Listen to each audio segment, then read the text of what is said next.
What's up, everybody? It's Ro, and today we are going to have a virtual discussion about something may or may not be familiar with, and that impact it has been in Cuyahoga County. So, joined with me today is from the Cuyahoga County Board of Health. We have Dr. Ganesh in the building. Welcome, Dr. Ganesh. How are you? Thanks for having me. Good. How are you? Yeah, absolutely. I'm great. So I'm one of those people who's not really savvy to impact. So this conversation is going to bring some light to myself, and I'm pretty sure others as well. So can you just provide a brief overview of what impacts is and why it's important for our residents to be aware of it? Yeah, I think for the most part, all of us were introduced for the first time in 2022 now, 2 years ago, when Mpox kind of made its big debut in the U.S., where we've had several thousands of cases of Mpox locally nationally, and then hundreds locally. But it originated abroad. It was called monkeypox formerly, but Ah, uh, okay. as we quickly know, diseases travel across borders pretty quickly. And I think it is here to stay now since we've been seeing a rise in cases locally again. Okay. So yeah, when you said monkeypox, I'm like, okay, duh, now that rung a bell. So what are the primary symptoms? And then compared to other illnesses, how does it differ? I think one of the primary hallmarks of the disease is that you break out in a rash that Mhm. usually appears like pimples and or scabs. The area usually scabs over, and it goes through a healing process, which we can go over later. But it can be accompanied by fever, headaches, general body aches, just kind of like flu-like symptoms that start preceding the rash. And so these are kind of your typical symptoms. And so it's kind of hard to tell since it does appear like other flu-like illnesses. Yeah. And especially in the winter months, we had all these flu-like illnesses. So it's kind of hard to tell, but the rash is the hallmark piece. Okay. Yeah. Thanks to TikTok. I saw what that looks like. It's not nice. No, and it could be pretty painful and or very itchy. Yeah, it looked that way. Now, Mhm. how is Mpox transmitted? And then like what steps can people take to prevent from spreading it? So Mpox is transmitted through close personal contact. So that could mean anywhere from just intimate hugging, kissing, Okay. but all the way to sexual activity. So any kind of intercourse can transmit the disease if it's found on those body parts as well.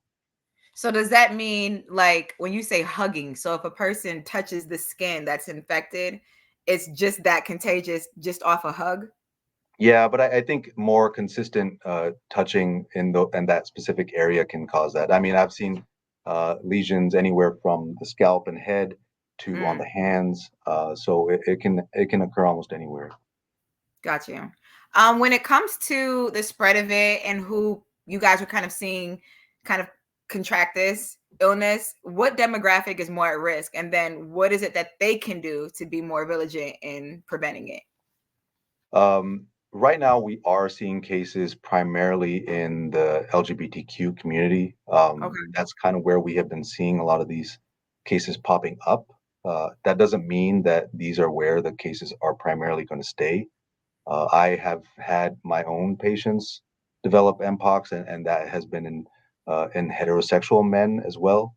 Okay. Cases are primarily occurring amongst men right now, but that's just what the data is showing. But it can easily spread elsewhere, so it is important to raise awareness amongst everybody to make sure that they can mitigate their risk by washing their hands, reducing their exposure to somebody with Mpox, maybe being choosier, I guess you could say, amongst about who they have sex with, Hmm.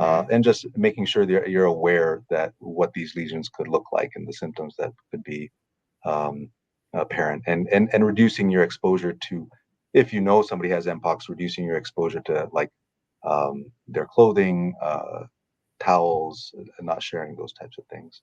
Absolutely. This isn't on here, but what's the downtime? So if you have, contracted it, then like what's the downtime before you're kind of like in the safe zone of being able to? It's hard because it is it's a good question because it can go from it could be pretty long. It can be almost 21 days. So Oh, wow.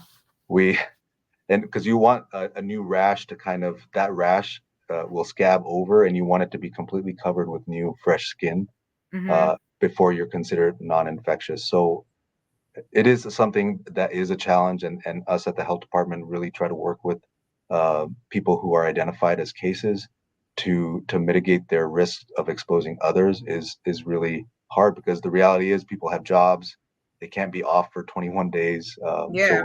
we work with them in their particular circumstance to kind of help them out.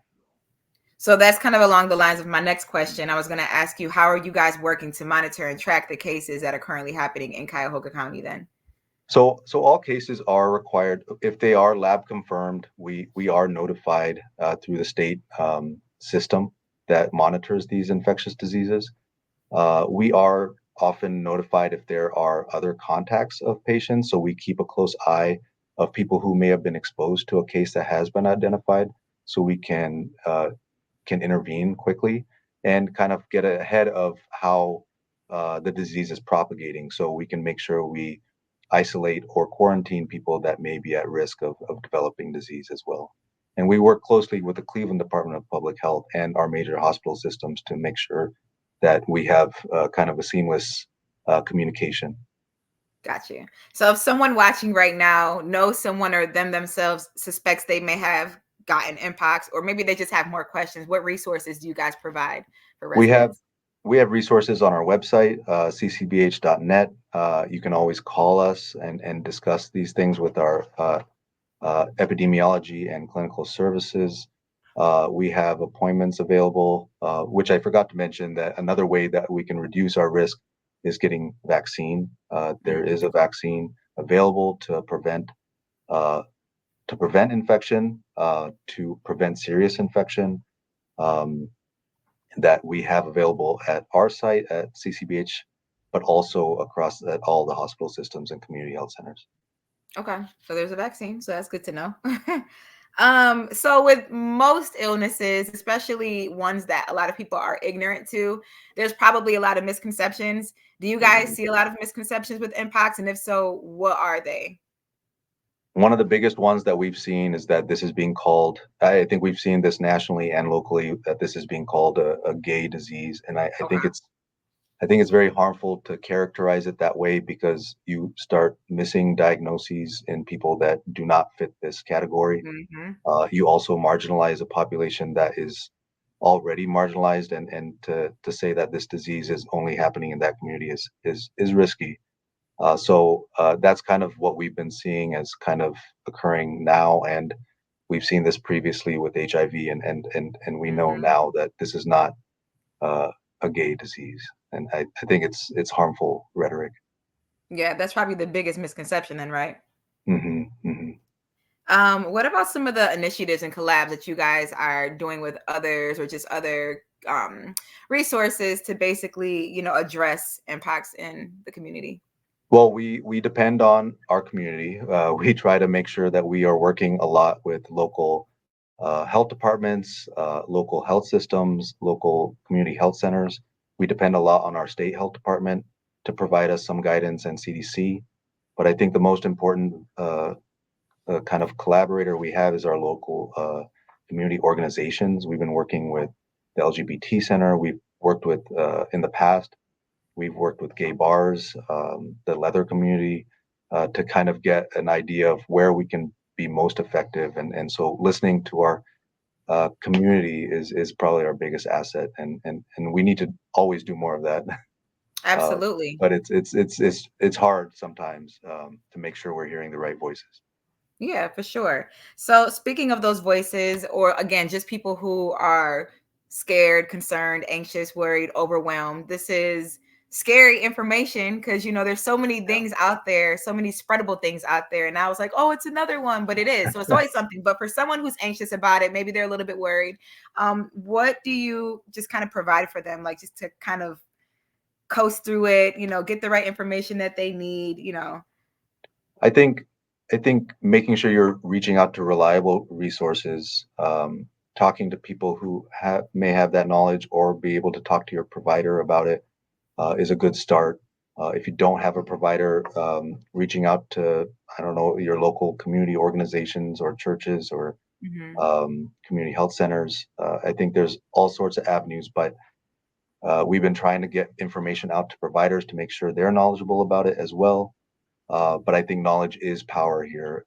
Being able to know that you are at risk, knowing that your community has a higher um, number of cases, so you can kind of monitor your behavior and or get the vaccine that is available to prevent a serious infection or prevent infection. Absolutely. All right. So looking ahead with you all at the Cuyahoga County Board of Health, what are the key priorities and goals that you guys have in terms of the impacts of this prevention?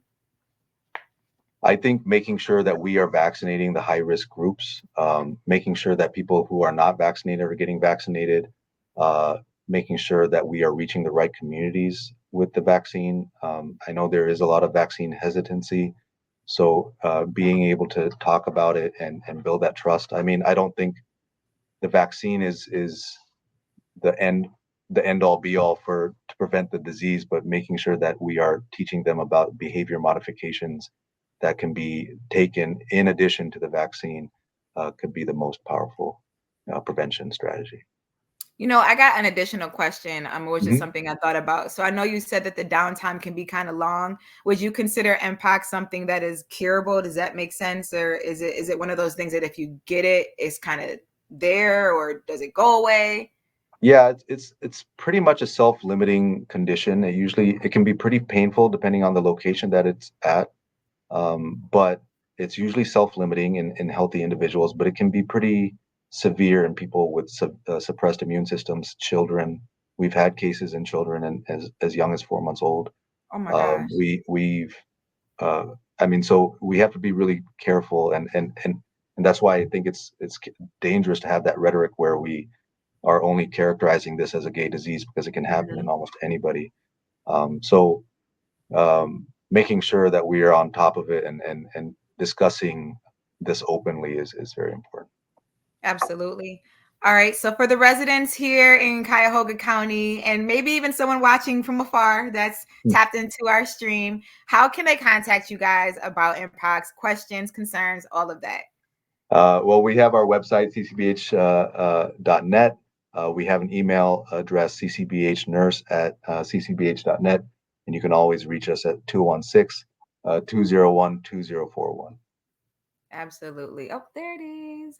All right. Well, Ganesh, thank you so much for all this wonderful information. Hopefully, this provides of impacts and can prevent the spread, but also if you have for any reason think maybe you have the illness, then do your due diligence to make sure that you're getting the appropriate care that you need to just be healthy and then prevent the spread. So again, thank you so much. We appreciate all the information. Of course, you guys see the website and all of that right Thank you there if for you have having me. questions or concerns. And until next time, I hope you have an amazing Memorial Day weekend.